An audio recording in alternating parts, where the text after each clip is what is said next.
Hello my lovely Misfitians, and welcome back to another video. As most of you know, fall is my favorite season of all the seasons. I just love the colors and the cute clothes that you get to layer during this time and the crisp, clean air. I just absolutely love it, especially after that South Carolina heat wave of the summer. It is just so nice to get a break from the heat. Now, fall is also the time of year that a lot of artists participate in something called Inktober. And while I have not done this in a long while, I will say that when I first tried doing Inktober, so basically doing an ink drawing every single day for October, that is what really sparked my love for using ink with watercolor. So today I'm going to be sharing with you different techniques and different ways that I use ink with my watercolor, as well as some tips on how to get the best results when you're working specifically with these particular ink supplies. So the very first thing I want to talk about is outlining.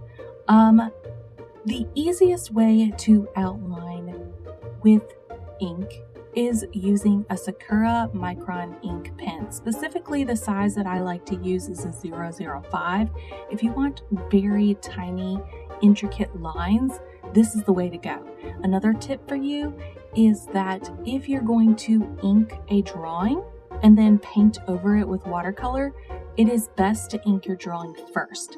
Whenever I add ink at the end of a drawing, I have noticed that sometimes the paper will slightly bleed with the ink, and basically your lines won't look as sharp. They'll look a little bit more fuzzy. This is especially true if you're using 100% cotton paper. So I'm using Arches here, but Fabriano also has a cotton type of paper, as well as Paul Rubin has a hot press cotton paper, and I've found the same thing with all of them. If you ink it first, your lines are going to be a lot more sharp compared to if you ink it at the end. Now, with these particular pens, they are permanent, so just let them dry, thoroughly dry, before you paint over top of them. And this will allow you to basically have that nice line look around the outside of your illustrations.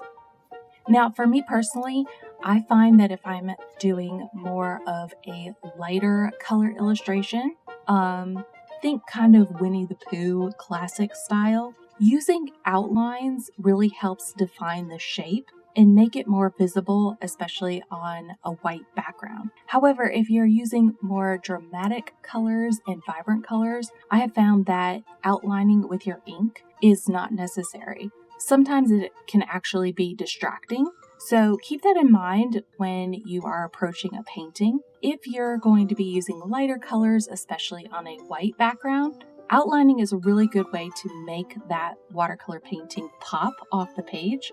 But if you're using darker colors, sometimes that outline can actually be distracting, so I would use it very limitedly or for just finite details. Now let's talk about a more versatile tool when it comes to inking a painting.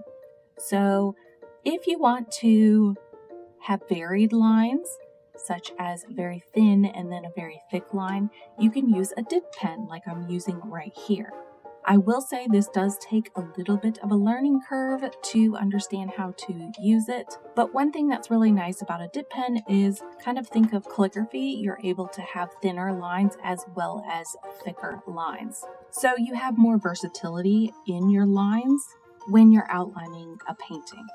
Now, for me personally, I really like to use P.H. Martin's matte black ink when inking my illustrations, but I have also used Higgins black ink as well, and a couple of other ones, but those are the two that kind of stick out to me that I've liked working with. And basically what you do is you just dip your pen into that ink well or into your ink bottle and fill up the little nib to create your lines on the paper. Once again, make sure your lines thoroughly dry before you add watercolor on top. And before I move on to the last type of way that I like to use ink with watercolor, I want to ask y'all a question. So around this time of year, I start creating a list of watercolor supplies that I would like to gift myself for Christmas. And basically what I do is I create a small list of art supplies that I am interested in, check the prices now so that when Black Friday rolls around, I'm making sure that I'm actually getting a good deal. So here's the question for you. What are some supplies that you are interested in picking up maybe this year if you can especially get them discounted? For me personally, I'm really interested in the Faber-Castell Black edition colored pencils. I have really enjoyed adding colored pencils as basically final touches to my watercolor paintings. And one reason why I'm interested in the black edition is because these particular pencils are supposed to be able to be drawn very easily on black paper. So I think they would create really nice contrast with my paintings and stand out a bit more compared to my typical pencils that I use. So kind of think of a neon pop of color on top of your painting. I'm thinking that this is what these will do. So this is kind of something I'm interested in. But let me know in the comments down below what kind of supplies that you would be interested in, either gifting to yourself or gifting to an artist friend. I'm really curious, and also I'd like to kind of see what suggestions that y'all come up with, and I might add some of your suggestions to my list for my Christmas shopping. And now getting to the last way that I really like to use ink with watercolor. And this way is painting with ink.